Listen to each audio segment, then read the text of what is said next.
you to do if you had a crippling disorder that paralyzed and isolated you and hindered you from doing all the things you have to do and all the things you used to enjoy doing. This is the kind of stunted life that people with social anxiety disorder experience on a daily basis. I spent my entire life struggling with this all too common disorder. It is now time to rein in social anxiety disorder and stop it from continuing to ruin more lives. The Anxiety and Depression Association of America states that social anxiety disorder affects millions of Americans, and the rates are steadily rising.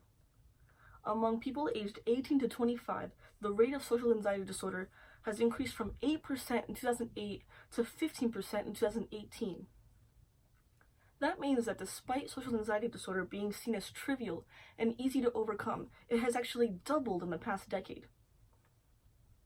Social anxiety affects our stability and relationships.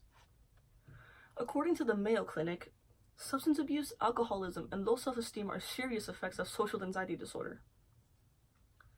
The British Journal of Psychiatry states that there is a link between social anxiety disorder and unemployment.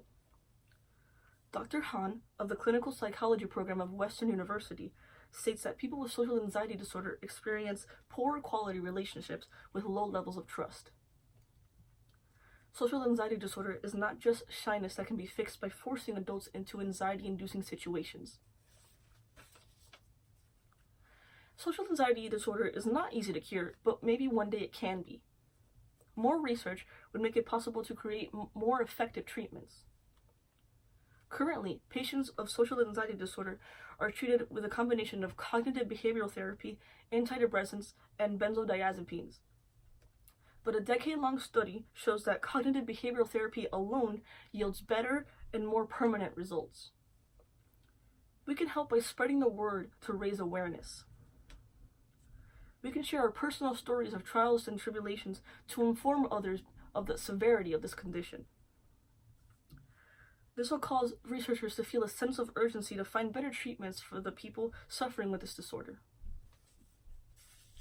Imagine waking up one day and the crippling fears of talking to strangers, making phone calls, and making speeches all just vanished. This could very well be a reality if we, as a society, take social anxiety seriously and support those fighting this cause.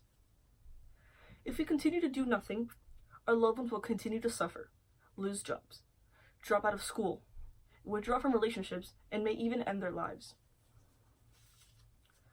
Social anxiety disorder increases our pain and emptiness feelings due to the feeling that we are not accomplishing as much as our neurotypical peers. This is what causes our low self-esteem and depression. The Anxiety and Depression Association of America is a nonprofit founded in 1979. Their mission is to create a higher quality of life for people with this disorder and educate, research, and provide resources for people in need. You can help people like me by supporting the ADAA. All you have to do is click the link below, click on the red donate button on the upper right corner, and make a donation to support people with this disorder. I myself will continue to share my story across all platforms and donating my time and money to help people with social anxiety disorder in any way I can. This is what you would do if you had a crippling disorder that prevented you from living your life.